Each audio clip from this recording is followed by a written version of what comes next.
Asia ఖండములో, అంటే ఈ Asia కాదు, చిన్న ఆసియా ఖండము. ఆ చిన్న ఆసియా ఖండములో ఈ ప్రకటన గ్రంథకర్త అయినటువంటి యోహాను గారి చేత 7 సంఘాలు స్థాపించబడ్డాయి. సర్వ ప్రపంచములో కొన్ని కోటాను కోట్ల సంఘాలు ఉన్నాయి కదా.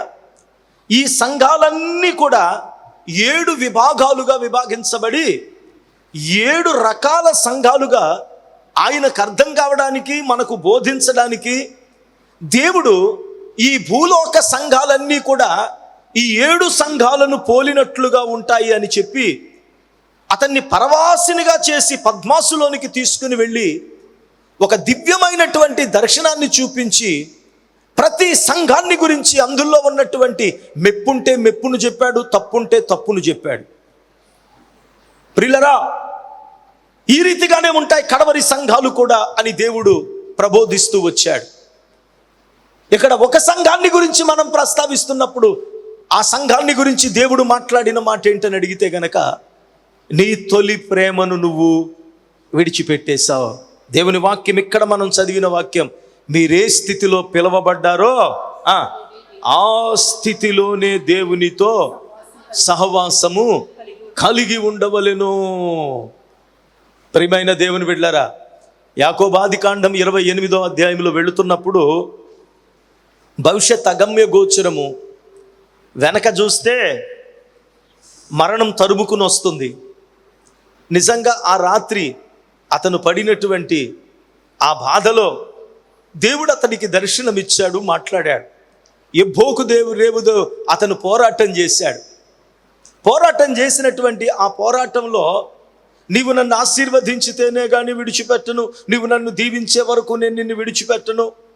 దేవుడు కొట్టాడు, నువ్వు కొట్టినా పర్లేదు, నువ్వేం చేసినా పర్లేదు, నేను నిన్ను విడిచిపెట్టను అంటే ఎంత వైరాగ్యం ఉందండి. మనం ఏదైనా వాక్యములో ఒక వైరాగ్యముతో, పోరాటముతో చేసే ప్రార్థన అని అనగానే యాకోబు ప్రార్థన గుర్తొస్తుంది, హన్నా ప్రార్థన గుర్తొస్తుంది.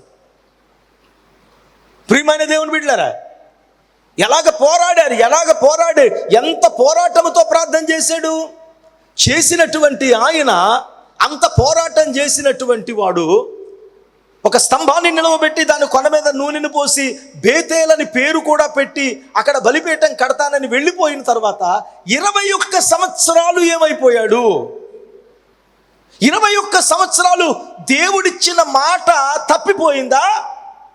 దేవుడు అతన్ని విడిచిపెట్టేశాడా? బ్రతికితే చాలు అనుకున్న వాడిని, మరణం వెంటాడుతూ వస్తున్నటువంటి వాడిని, భవిష్యత్ అగమ్య గోచరముగా ఉన్నటువంటి వాడిని ఎంత ఆస్తికర్తగా చేశాడండి. ఎంత ఆస్తికర్తగా చేశాడు. అసలు నాకు పెళ్ళవుతుందా, నాకు ఎవరైనా పిల్లనిస్తారా అనుకున్న వాడికి ఎంత చక్కని భవిష్యత్తు దేవుడిచ్చాడు.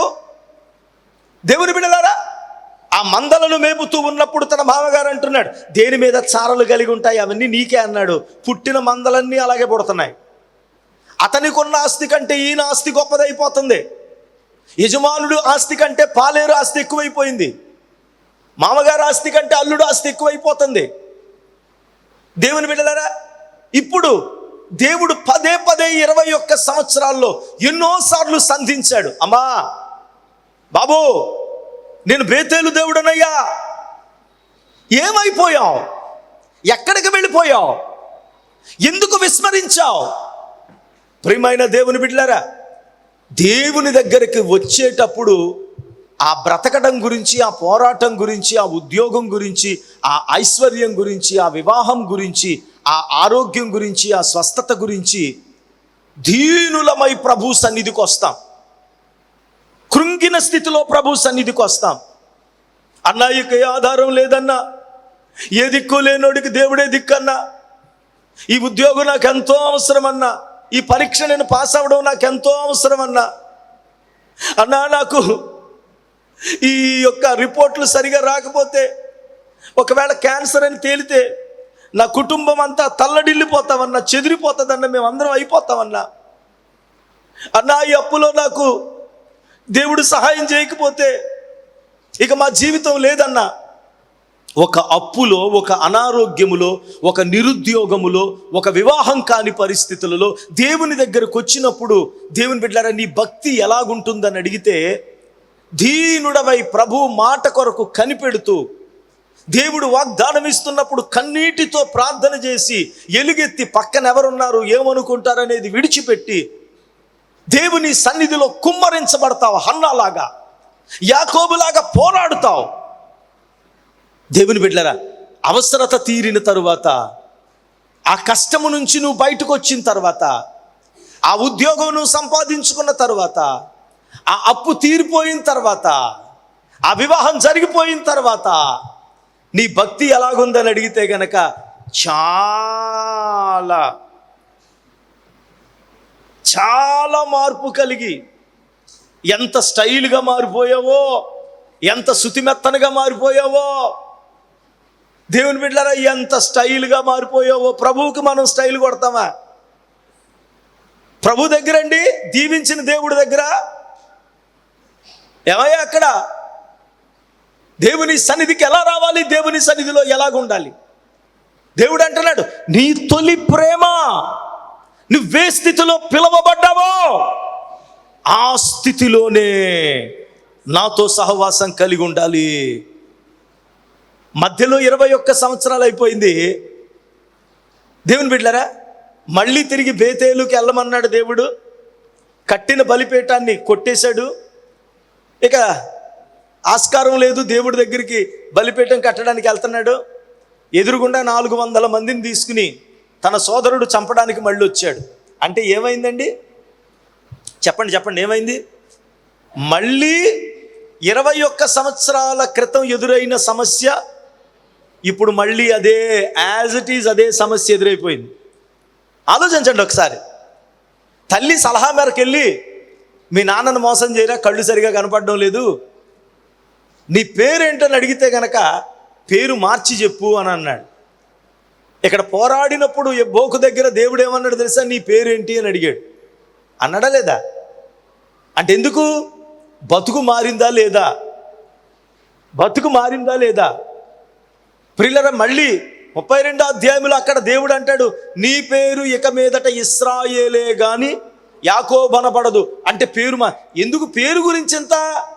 ఎక్కడెక్కడ నువ్వు మోసం చేశావో, ఎక్కడెక్కడ దేవుణ్ణి నువ్వు విడిచిపెట్టావో, ఎక్కడెక్కడ నీ మొదటి స్థితిని మర్చిపోయావో, ఆ మొదటి స్థితిని నీకు జ్ఞాపకం చేస్తేనే గాని యాకోబు పరిపూర్ణుడు కాలేదు. దేవుడు అలాగా చేయకుండా విడిచిపెట్టేశాడా? ఎందుకంటే పిలిచిన దేవుడు నమ్మదగిన వాడు. నువ్వెంత త్వరగా మారితే అంత మంచిది. నిన్ను పిలిచిన వాడు దేవుడని గుర్తించుకో. ప్రియమైన దేవుని బిడ్డలారా, అన్నలు శత్రువులు అవ్వచ్చు, భార్య పిల్లలు వీడిపోవచ్చు. ఎబ్బోకుకు ఒంటరిగానే మిగిలిపోయావు కదా. పిల్లనిచ్చిన మాంగారు విడిచిపెట్టొచ్చు. దేవుడు మాత్రం విడిచిపెట్టే దేవుడు కానే కాదు. హల్లెలూయా, హల్లెలూయా. ఆ సత్యాన్ని యాకోబు గ్రహించి ఏం చేశాడు తెలుసా? ఎబ్బోకు ఒక్కడే వెళ్ళిపోయాడు. భార్యలున్నారు, దాసీలున్నారు, మందలున్నారు, పిల్లలున్నారు. ఏమండి మేము కూడా వస్తాం, ఏమండి మేము తోడుగా ఉంటాం, మీరెవ్వరూ నాకు అక్కర్లేదు. నన్ను సహవాసానికి పిలిచిన దేవుడు నమ్మదగినవాడు. నా మొదటి స్థితి నుంచి నేను తప్పిపోయాను, మరలా తిరిగి నా మొదటి స్థితిని కాపాడుకోవడానికి నేను ఒంటరిగా వెళ్తున్నానన్నాడు. అక్కడ ఒంటరిగా పోరాడాడు.